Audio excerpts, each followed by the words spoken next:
Baba. Samo. Marhaba mwanangu. Endeleaje mwanangu?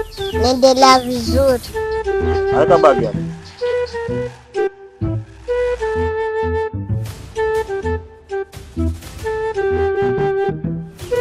Nimechoka.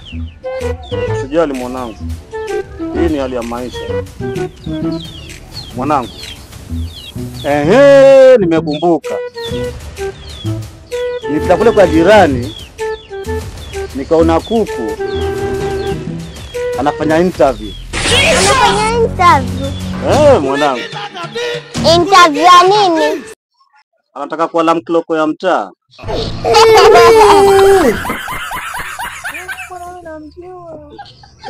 Wewe kuku namjua, ni mkorofi.